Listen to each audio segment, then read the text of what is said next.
샬롬. 주님의 이름으로 여러분께 인사드립니다. 우리 잠시 기도하고 함께 말씀 나누겠습니다. 하나님, 저희들 오늘 짧은 시간 주님의 말씀을 대하지만 주님께서 우리들 마음 가운데 깊은 이해를 주시고 주님의 말씀 속으로 저희를 인도하여 주시옵소서. 감사드리오며 우리 주 예수 그리스도의 이름으로 기도하옵나이다. 아멘.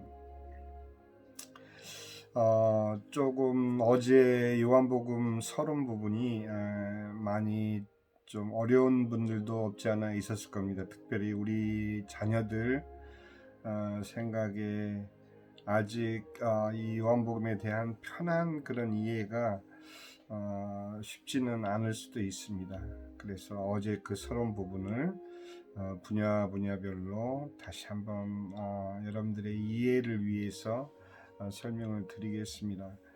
사실 이제는 주석 책도 많이 나왔고 또 성경도 보면은 그 스타디 바이블 같은 그런 성경들이 많이 나와 있지만 중요한 것은 어떤 그 이론적인 그런 설명을 여러분들이 신앙적으로 이해한다는 게 참 매우 힘듭니다. 그렇기 때문에 어떻게 보면은 여러분들의 그 이해를 먼저 기도로 주님께, 성령 하나님께 도움을 요청하셔야 됩니다.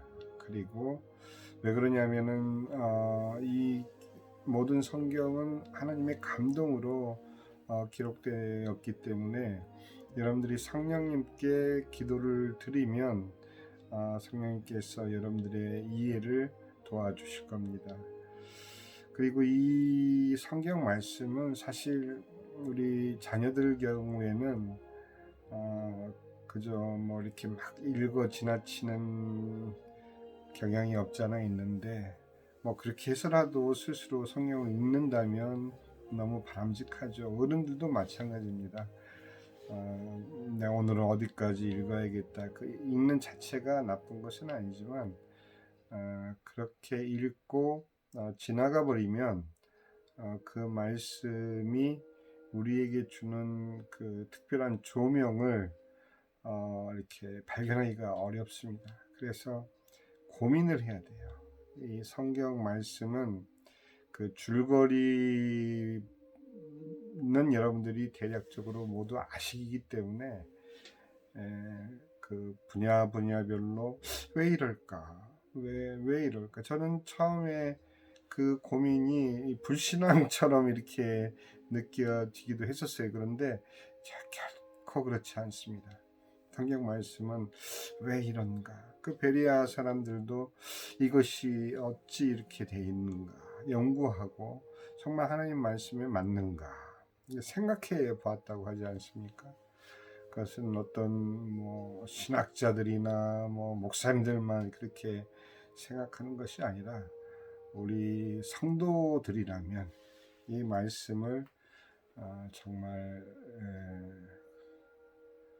의문을 품는 부분이 많아야 됩니다. 그것은 이 말씀을 믿지 못해서가 아니라 왜 이렇게 기록되었을까? 이것은 무슨 의미일까? 이제 이러다 보면 다른 분들은 어떻게 이것을 설명하고 있는지 물론 이제 주석도 찾아보고 또 요즘처럼 스마트폰이 발달한 시대이기 때문에 여러분들이 모르는 부분이 있으면은 구글로 이렇게 쳐보면 거기 관련한 그런 많은 글들이 나옵니다. 그러나 이제 중요한 것은 그렇게 참고를 했을지라도 실제 하나님께서 여러분 개인에게 주시는 성령의 조명을 반드시 받으셔야 됩니다. 그래야만 여러분들 마음 가운데 그 많은 목사님들 흔히 그렇게 설명하고 있지 않습니까? 그 말씀이 나를 찾아올 때 레마로 찾아온다. 꼭 그런 표현이 아니더라도 이렇구나. 정말 말씀이 이렇구나. 이렇게 그 말씀을 만나게 됩니다. 그래서 꼭 이 점을 여러분들 생각하시고 물론 뭐 많이 읽고 어떤 범위를 정해놓고 쭉쭉쭉 읽어 나가는 통독도 굉장히 좋습니다. 그러나 그건 어디까지나 성경의 그 줄거리가 어떤 내용인지 그런 것을 이제 파악하기 위한 것이고, 쉽게 말씀드리면 이렇게 멀리서 그 좋은 경치를 이렇게 구경하는 그런, 멀리 숲을 보면서 참 좋다, 아름답다 하는 이 정도의 감동이지, 그러나 이제 우리에게 중요한 것은 그런 것도 필요하겠지만 더더욱 중요한 것은 그 나무 하나하나를 또 우리가 봐야 됩니다. 그래야 그것이 진정 우리의 삶과 연결이 되고 우리 마음 가운데 말씀으로 인한 감동이 우리를 살게 하는 겁니다. 그래서 예수님께서 광야에서 사단의 시험을 물리칠 때에도 사람은 떡으로만 사는 것이 아니요 하나님 입에서 나오는 말씀으로 사는 것입니다. 그 의미를 그때서야 이제 알게 되겠죠. 자, 오늘은 만물의 창조주 우리 예수님, 우리 자녀분들 특별히 우리 성도님들도 마찬가지지만 만물의 창조주 우리 예수님 그러면 뭔가 좀 어색한 그런 느낌을 갖는 분들도 있을 거예요. 왜? 만물의 창조주 하면 하나님 아버지를 우리는 떠오르기 때문에 만물의 창조주 우리 예수님 이렇게 우리가 표현을 하면 예수님은 우리를 위해 십자가 지신 구세주 예수님으로만 우리 마음 가운데 자리하고 있기 때문에 그럴 수도 있지만 이 만물을 창조하신 하나님이신 예수님을 이 요한복음에서는 만나셔야 됩니다. 창세기 1장에 보면 하나님께서 하루하루 창조를 진행하실 때마다 반복하시는 말씀이 있었어요. 그것이 바로 하나님이 이르시되 이 말씀입니다.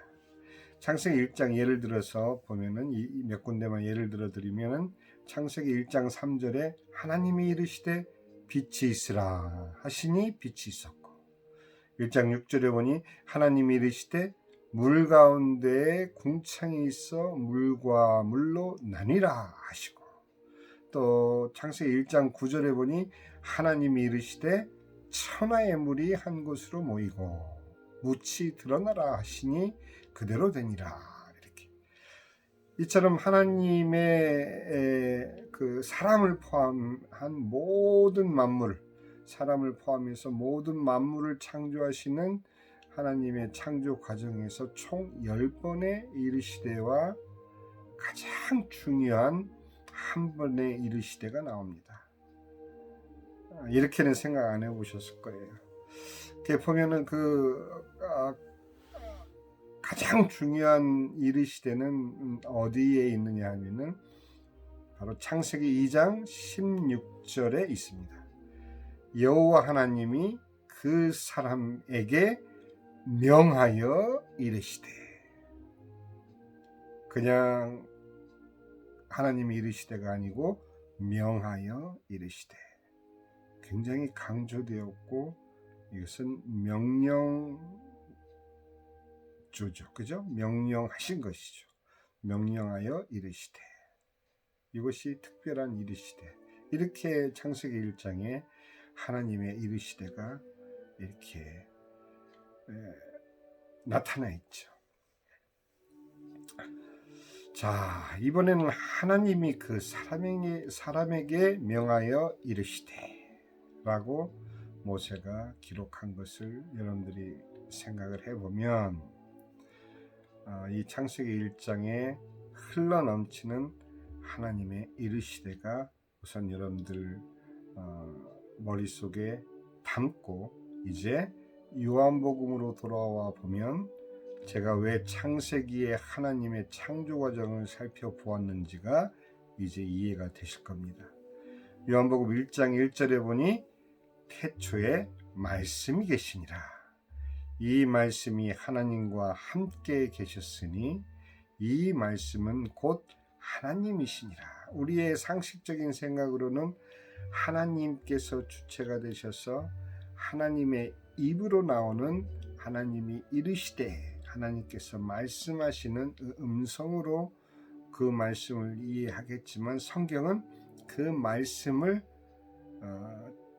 존재화해서 태초에 말씀이 계시니라. 그러니까 이 말씀을 우리의 표현으로, 우리 인간의 표현으로 인격화해서 또 다른 존재로서의 말씀으로 그렇게 표현을 하고 있어요. 태초에 말씀이 계시니라. 태초에 하나님이 계시니라.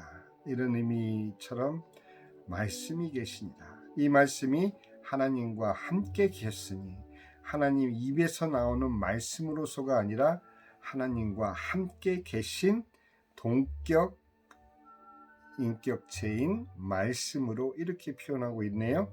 이 말씀은 곧 하나님이시니라. 하나님의 입에서 나온 말씀이기 때문에 하나님이 아니라 하나님과 말씀을 동격의 인격체로 그렇게 표현하고 있네요.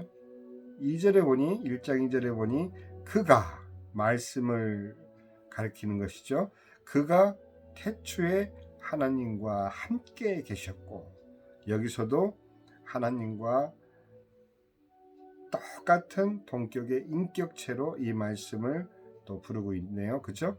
또 1장 3절에 보니 만물이 그로 말미암아, 그는 여기서 말씀을 의미하죠. 말씀을 가리키는 말씀이겠죠. 만물이 그로 말미암아 지은 바 되었으되 지은 것이 하나도 그가 없이는 된 것이 없느니라. 자, 이제 자연스럽게 이해가 되실 줄 믿습니다. 창세기 1장에 하나님께서는 하나님이 이르시되, 10번의 하나님의 이르시되를 말씀으로 모든 만물, 사람까지를 포함해서 모든 만물을 창조하시고, 마지막에는 특별한 이르시되, 사람에게 명하여 이르시되, 명령하신 그 이르시되까지 포함해서 모든 만물을, 사람과 모든 만물을 지으셨어요. 그런데 요한복음 1장에는 그 이르시되의 말씀을 하나님과 동격의 인격으로 표현을 하시고, 또 다른 하나님으로서 그 하나님이 성부 하나님과 함께 계셨음을 말하고 있어요. 그거는 왜 그러냐면은 우리가 창세기 1장 26절에 보니 하나님이 이르시되 우리의 형상을 따라, 우리의 모양대로 우리가 사람을 만들고, 우리라는 복수로 하나님 스스로를 칭하셨어요. 그러니 창세기에서 이미 우리로 스스로를 표현하신 하나님의 하나님을 요한복음에서 이제 비로소 하나님과 말씀의 하나님을 동격으로, 동일한 인격체로 그렇게 말씀을 하시면서 그 말씀이신 하나님이 천지 만물을 창조하셨고, 그가 없이는, 그가 1장 3절, 요한복음 1장 3절에 만물이 그로 말미암아 지은 바 되었으니, 하나님이 이르시되, 하나님이 명하여 이르시되, 이 이르시되의 말씀으로 지은 바 되었으니 지은 것이 하나도 말씀 없이는, 그가 없이는 된 것이 없느니라. 자, 이제 자연스럽게 이해가 되실 줄 믿습니다. 정말 하나님께서는 말씀으로 이 모든 만물을 창조하셨음을 우리 모두는 이제 알 수 있는 거죠. 그런데 요한복음은 마지막으로 예수님에 대한 가장 중요한 증언을 하고 있습니다. 1장 14절에 그 말씀이, 그 모든 만물을 하나님과 함께 창조하신 그 말씀이 육신이 되어 우리 가운데 거하심에 우리가 그의 영광을 보니 아버지의 독생자의 영광이요 은혜와 진리가 충만하더라. 그 만물을 지으신 그 말씀이 육신이 되어 우리 가운데 거하시는 예수님을 나타내고 있는 거죠. 또한 1장 18절에 보니 본래 하나님을 본 사람이 없으되 아버지 품속에 있는 독생하신 하나님이 나타내셨느니라. 하나님을 본 사람은 없지만 예수님께서 바로 그 하나님을 나타내셨느니라. 오늘 우리는 세 가지 단계를 통해서 예수님께서 바로 만물의 창조주이신 말씀이신 하나님이신 것을 우리는 알아봤습니다. 여러분들 천천히 이 말씀, 오늘 유튜브 이 말씀을 우리 자녀들 한 두세 번 반복해서 들으시고 왜 예수님께서 만물을 창조하신 우리 하나님이신 것을 요한복음이 이야기하고 있는지를 여러분들 꼭 이해하시고 여러분 마음 가운데 진리로 붙잡으시길 예수님의 이름으로 간절히 부탁드립니다. 감사합니다.